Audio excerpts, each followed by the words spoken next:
கடந்த ஜூன் மாதம் போயிங்கின் ஸ்டார்லைன் விண்கலத்தில் சர்வதேச விண்வெளி நிலையத்திற்கு பறந்த சுனிதா வில்லியம்ஸ் உள்ளிட்ட 2 நாசா விண்வெளி வீரர்கள் அடுத்த ஆண்டு பிப்ரவரி மாதம்தான் பூமிக்கு திரும்புவார்கள் என்று நாசா அறிவித்துள்ளது. சுனிதா வில்லியம்ஸ் விரைவில் பூமிக்கு திரும்புவார் என எதிர்பார்க்கப்பட்ட சூழலில் இந்த அறிவிப்பு அதிர்ச்சி கொடுத்துள்ளது. கடந்த ஜூன் மாதம் 5ஆம் தேதி போயிங்கின் புதிய ஸ்டார்லைனில் சுனிதா வில்லியம்ஸ் மற்றும் ஃபுட்ஜ் வில்மோர் சோதனை பயணமாக சர்வதேச விண்வெளி நிலையத்திற்கு சென்றனர். விண்கலத்தில் ஏற்பட்ட தொழில்நுட்ப கோளாறு காரணமாக அவர்கள் பூமி திரும்புவதில் சிக்கல் ஏற்பட்டது. 8 நாள் பயணமாக சர்வதேச விண்வெளி நிலையம் சென்ற அவர்கள் தற்போது 80 நாட்கள் கடந்தும் பூமிக்கு திரும்ப முடியாமல் அங்கு சிக்கியுள்ளனர். சுனிதா வில்லியம்ஸ் மற்றும் ஃபுட்ஜ் வில்மோர் பூமிக்கு திரும்புவது எப்போது என பெரும் எதிர்பார்ப்பு நிலவி வருகிறது. ஆனால் விண்வெளி வீராங்கனை சுனிதா வில்லியம்ஸ் மற்றும் வில்மோர் ஆகியோர் விண்வெளியில் சிக்கவில்லை என்று நாசா தெரிவித்தது. எக்ஸ்பெடிஷன் 71 குழுவினருடன் ஃபுட்ஜ் மற்றும் சுனிதா பாதுகாப்பாக உள்ளனர்.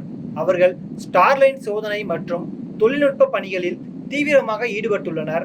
அவசர நிலை ஏற்பட்டால் இருவரும் ஸ்டார்லைனில் பூமி திரும்புவார்கள் என்று கூறியுள்ளது. நாசா இது தொடர்பான முக்கிய அப்டேட்டை தற்போது வெளியிட்டுள்ளது.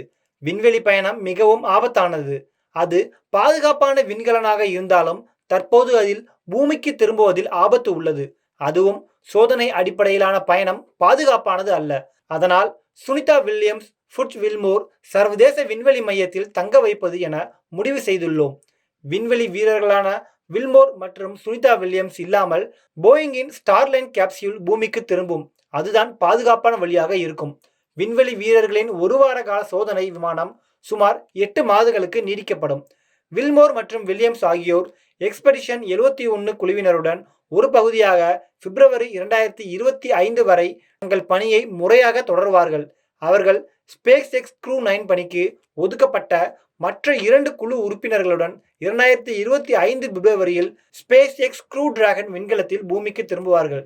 க்ரூ டிராகனின் 4 விண்வெளி வீரர் இருக்கையில் 2 வில்மோர் மற்றும் வில்லியம்ஸுக்காக காலியாக வைக்கப்படும் என தெரிவிக்கப்பட்டுள்ளது. சுனிதா வில்லியம்ஸ், ஃபுட்ஜ் வில்மோர் ஆகியோர் பாதுகாப்பாக பூமிக்கு திரும்ப வேண்டும் என்பதே அனைவரது எதிர்பார்ப்பாகவும் இருக்கிறது.